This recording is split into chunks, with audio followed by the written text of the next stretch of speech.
Hi guys, I'm Steven from Sonic Snafu, and today I'm going to talk to you about my virtual guitar setup, specifically what I used on my newest album, Reconstruction. There are tons of great guitar apps out there for devices like the iPhone, and while Bias Amp 2's full version is insanely expensive, even the free version has a great feature. You can build your own digital amp. There were times on this album where I used an actual orange micro Terror amp, but for most of the electric rhythm parts I used what I call the Creamsicle. The idea for the Creamsicle came about when I was working on my previous album, where I was really playing around with amp simulators for the first time, and I found that strumming sounded best between GarageBand's versions of the orange and high-watt amps. This worked fairly well, but having to balance a guitar signal between two amp chains was kind of annoying, so I built a version of it in Bias Amp just to simplify things. With that in mind, the actual Creamsicle amp is basically a loose combination of an orange AD30 and a high-watt DR103, or at least the generically named versions that are in Bias Amp 2.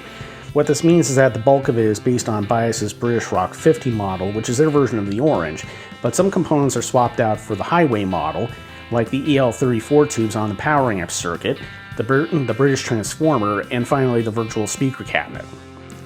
Some other modifications that I made are that amp biases in the preamp and power amp stages are generally on the hot side, and in fact in general I run this amp with a lot of gain and distortion.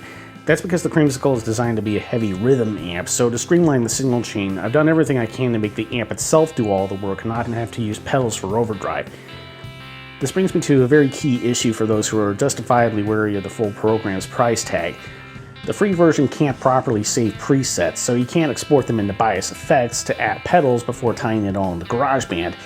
Therefore, you have to have everything set up in Amp 2 and then pipe it directly into GarageBand.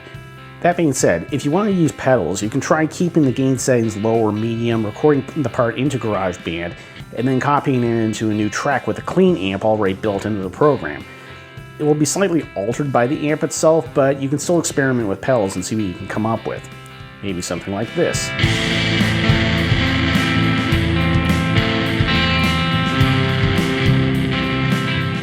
Now, this is by no means a one-size-fits-all solution for home musicians on an ultra-low budget. ToneBridge, for instance, is a great app that I've been playing around with on other instruments and is completely free. My point in showing my Bias Amp setup is just to show that with some careful planning, you can still take advantage of a custom virtual amp builder without necessarily having to fork over a lot of money.